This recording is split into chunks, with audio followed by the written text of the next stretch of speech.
welcome to the Meeple Podcast. This is Bill Price. And I'm Hollis Biggs. And this is the podcast for board game beginners. Yet another week goes by and lots of games. We have got a bunch to talk about today. Yeah, I don't even know if we're going to we'll get to half of them today. I think, if it's okay with you, I'd like to start out with some of our more recently played games. Absolutely. The first one being Azul.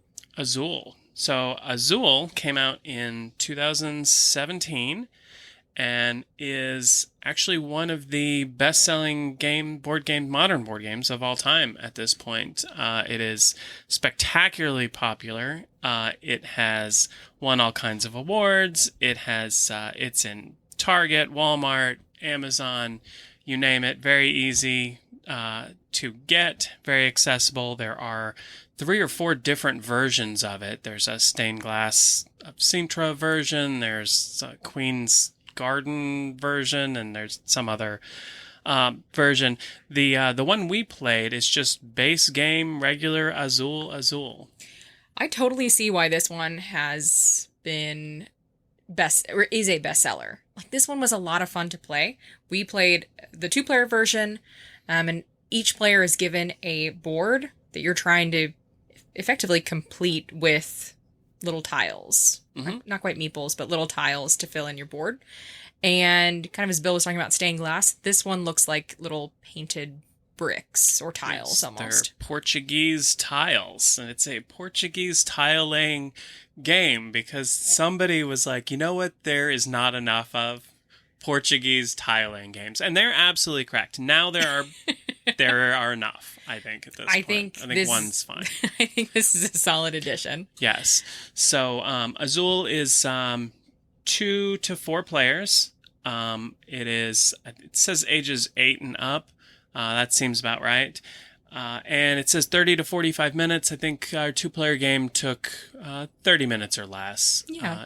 And that was a learning game. So basically, you have an individual player board in front of you, and you are drafting, just like we did was it last week? The week before? Maybe the week before. But I feel like recently at some point in time we were drafting. So in this case, you are drafting tiles from these factories in the center of the table, and you are taking your choice of all of one particular color in a factory, and then the rest of the tiles in that factory move towards the center. And eventually, everybody ends up taking all of the available tiles. Some of them you don't want, and you lose points if you can't fit them on your board properly. And you're basically putting them on your board in hopes of completing sets in order to move them over to tile a fancy wall, for lack of a better description there. It is a fancy wall. And I think Bill might laugh at me here, but I think the best way that I know to describe this is that there is one of each color tile in each row and in each column. And if you've ever played, this might sound silly, but if you've ever played Sudoku, it's kind of the same thing, because there's only one red tile per row and per column. So yes, you have to play them in a very specific order, or else they don't count for anything, or in some cases count against you. Correct. So it's kind of mission critical that you line these up properly and play them in a way that's going to earn you the most points. Yes, it is Portuguese tile laying Sudoku, which yes, if you can think of it, there is a board game for it. That is certainly a thing. What did you think about as far as picking up the rules? Were they easy to understand? I thought the rules were pretty easy to understand. I did ask a couple of questions throughout, which I think, is fair, to have to consult either the rules or consult whoever's played it before. I didn't find it particularly challenging. What I found most interesting was to see someone else strategize about what to put on their board and where to put it on their board. One of the kind of interesting pieces is that as soon as the 5 factories are emptied and everyone has selected every single tile from that, the factories then reset with new tiles. And you kind of have to keep mental track of how many there might be left in the bag to fill these factories out each round. Because if all, I think there's 20 of each color tile? Yes. 100 tiles total, 5 different color tiles. And I know that I need there to be 5 on my board, but also I know that Bill also needs the 5, and I have to somehow stack them in my pile or in my, I don't know what we call it. I was going to say on your board. On your board. I know that I have to fill each slot on my board with those tiles. So at some point you might run out, but it might be closer towards the end of the game when you have to reshuffle them back in anyway. So yes. The further down on your board the row is, the more tiles you have to collect in order to complete one.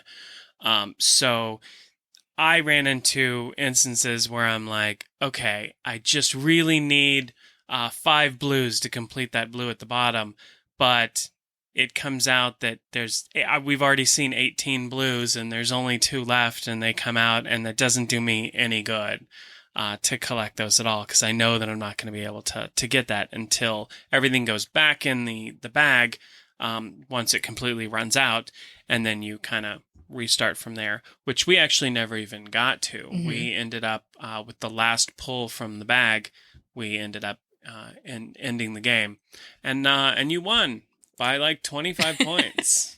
So there are additional, I don't want to say rules because they're not really additional rules, but on the bottom of each individual player board, there is a kind of like a little note saying that, hey, if you complete 1 row, it's an additional 2 points added onto your score. If you complete 1 column, it's an additional 7 points. I think it's per column too. Yes. Per row column. Or per column. Yep. Per column. And then also if you happen to fill all 5 of the same color tile on your board, you get an additional 10 points per completed set. So really where I made up points at the end of the game, because it was pretty close all game. Yes. Where I made up points is that I happened to have all of 1 color, and I think I had 2 rows completed. I don't think I had any columns. And I think you had 1 column. If maybe. I did, I maybe got lucky on the column, but I know I didn't have any rows or columns or any of the 5 colors. So we were right there until the end, and then she ran away with it. So as I like to say, you win some, you lose some. It's all right. That's what you say. I think as of right now, that's the thing you say. If I am down in points, I do not say that at all. So this seemed to be a big hit for you.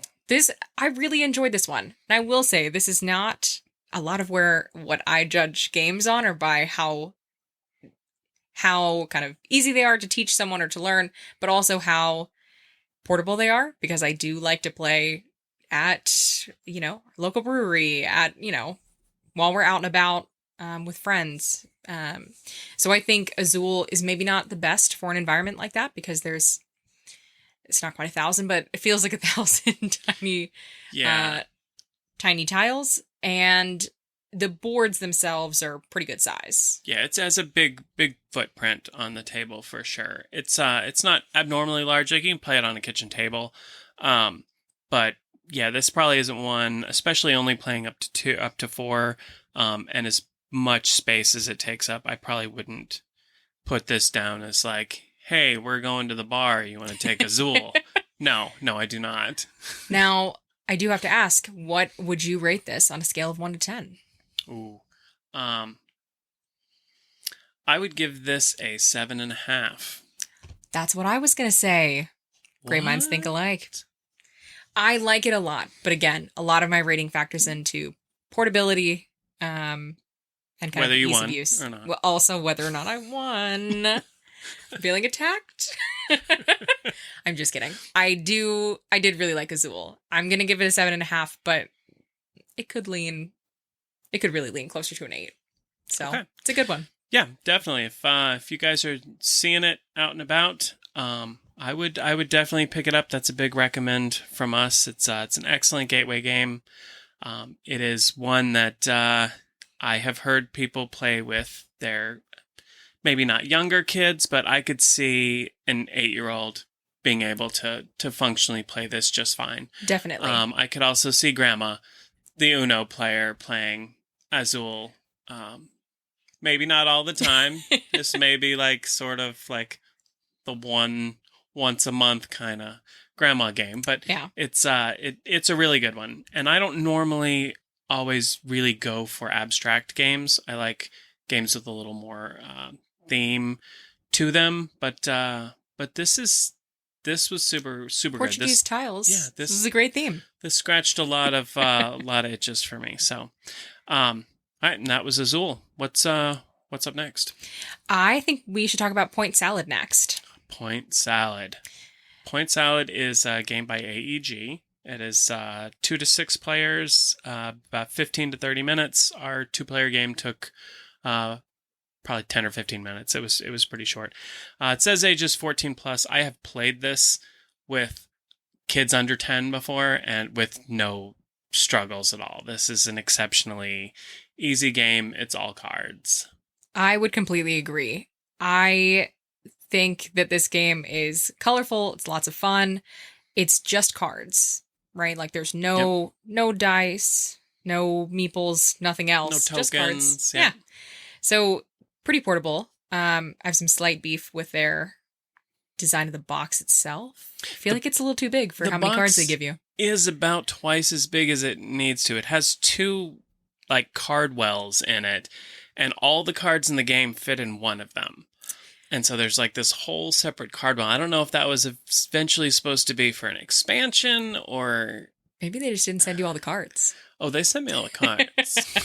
I've played this game. Feels confident. Yes. So Point Salad is very family weight. It is maybe a little more complex than an Uno, but not much. You really have it has 2-sided cards. So it has a scoring on one side and a vegetable on the other. And you lay them out in 3 columns of 3 veggies. And with the veggie face up. And then at the top of those columns are the other side, the stacks with the other side facing up, which are the scoring cards. And so, for example, a scoring card might be, for every tomato, you get 2 points. Or if you get 3 lettuce cards, you get 8 points. Or if you have the most pepper cards, you get 10 points, right? So on your turn, you can either take a scoring card and put it in front of you, and then it's the next player's turn. Or you can take 2 veggie cards, put them in front of you, replace them, and then it's the next person's turn. By the time you get through all the cards in the game, you should have, if you're playing, functionally correctly, you should have some scoring cards and a whole bunch of veggie cards. And you go through and you, everybody scores differently. You always score based on what you pull. So you are in effect creating your own scoring through the game, which I have found incredibly fun. It was a lot of fun. The points where I kind of struggled with this game, and this is more in like a personal strategy struggle, not in terms of the game itself. I struggled because I felt like I was collecting very specific cards. And that those might not have been worth the most in the end. Like Bill collected, he had kind of a wide variety of vegetables, whereas I really had, especially the first few turns, like I only had lettuce, but Bill had a pepper and a carrot and a tomato and all these things. And I found that in watching him play this, the points cards that he was collecting had a number of different vegetables on them. So for example, one of them might say, okay, 3 points for every pepper you have, but -2 points for every cabbage you have. So he wouldn't collect cabbage. Right. But, 3 or 4 points for every other vegetable, that makes a big difference. So whereas I was trying to collect cards that were a little bit easier, I felt, which were like collect 3 cabbages and earn 10 points. Yeah. And I had a couple cards, like I had one that was for every cabbage, was it cabbage, lettuce, and tomato, I would get 8 points. But then I had one that was for every cabbage, lettuce, and onion, you get 8 points too. So I just did a whole bunch of cabbage, a bunch of lettuce, and then a bunch of tomatoes and a bunch of onions. And then I got to use them to score all of those an excessive number of times. And then I had a whole bunch of peppers, and I got the card that was 10 points if you have the most peppers. So in 2 players, you take out a lot of the cards. Even with 3 and 4 and 5 players, you take out some of the cards. So you won't, unless you're playing a full 6-player game, you won't see every single scoring option. So some games will play very differently. There may be games where there's a lot of tomato scoring cards out there, and so that makes us fight over tomatoes a little bit more.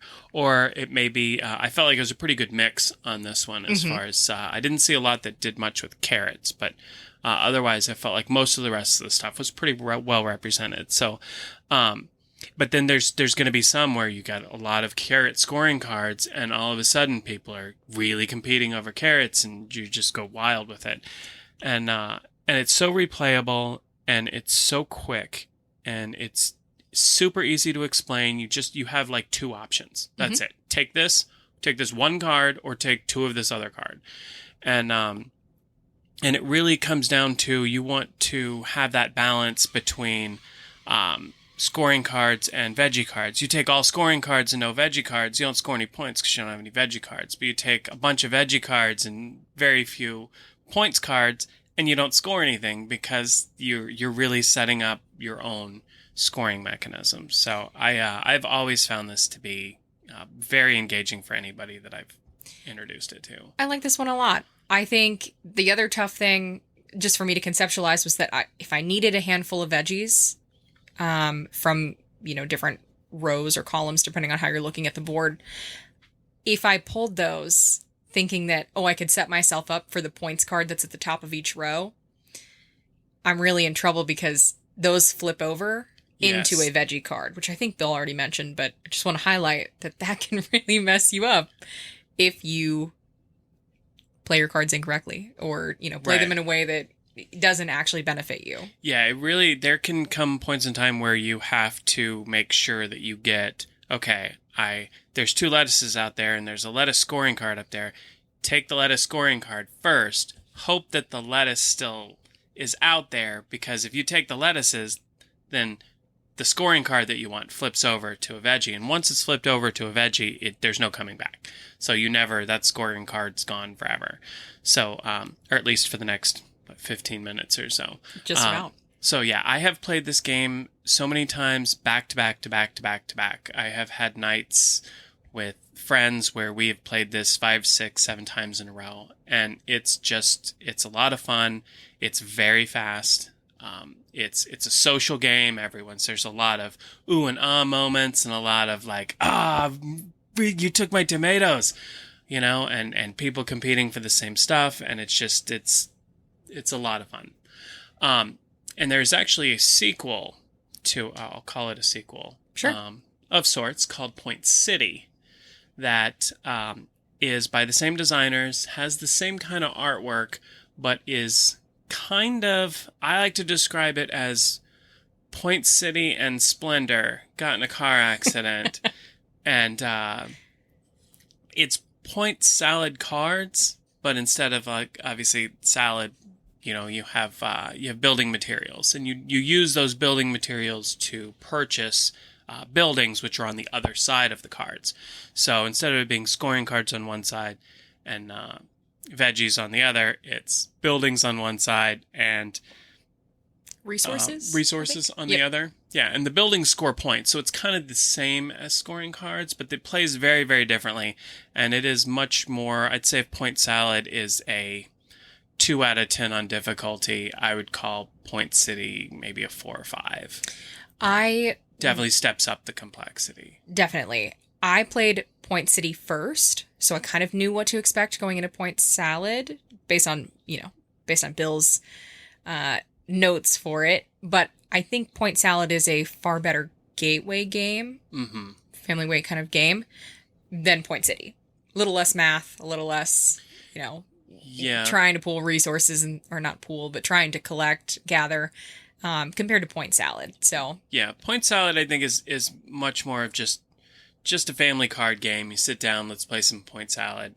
Point City is if you're tired of Point Salad and you're like, what's the next step here? I think Point City really fills that gap. That's a great description, I think. Really well. And so just in one line, you've got two different levels. So, yeah, I really enjoy that. I'm glad you like that too. You did not win this one. I did not, which is going to factor in my rating here. So I'm kidding. I did really like Point Salad. I am going to give Point Salad I'm going to give that an 8. Oh. I still really liked it. Wow. Mostly because given another 15 minutes, I could have won the second round. So Sure. Absolutely. There's always a chance. Yeah, I will, I'm going to give it a 7. There was a point in time I would have probably given it an 8 or a 9, but I have played it so much that I think I'll still play it. I'm happy to play it, but I will rarely suggest it, I think, just for myself. I like to introduce people to it. My daughter played this. She's an adult. And we played this one night, and she loved it so much she went out and bought it. I've known other people who have, before the game's even over, they're on Amazon buying it. So it's definitely one of those games where people play it for the first time, and they're just like, this is awesome. I need this. It's such a good one. It really is. I think I'm a little surprised by the rating, but I totally understand why. I like playing it, but I would not want to play it endlessly for, weeks on end. Yeah. But it's good in the rotation. Absolutely. And it is a great one to introduce people, especially even people who aren't big gamers. But it is still considered to be liked in the board game community. So it's not like if you're like show up at game night and like, I have Point Salad, like everyone's going to like turn their nose up at you because they won't. Some jerks might just be like, no, I'm going to play Blood Rage instead or whatever. And that's a whole different deal. But so anyway, Point Salad's definitely Point Salad, 2 thumbs up. Definitely getting a couple of thumbs up from us. Yes, it's a solid one. So don't forget to check the website whenever any episode comes out, because I always update the board games list page with pictures and player counts and times and everything, and our ratings on every game that we talk about and what episode that it will be in or has been in. So don't forget that. That's at www.themeeplepodcast.com. And speaking of, if you'd like to get a hold of us, we do have a contact form on that page. You can also email us at themeeplepodcast@gmail.com. And what's our Instagram? You can check us out at The Meeple Podcast on Instagram and The Meeple Podcast on Facebook. Yes. So both very active. So join us, give us your questions, comments, game suggestions. What do you want to hear? What do you want to see? We're here for you guys. Thanks for listening in. All right. See you next time.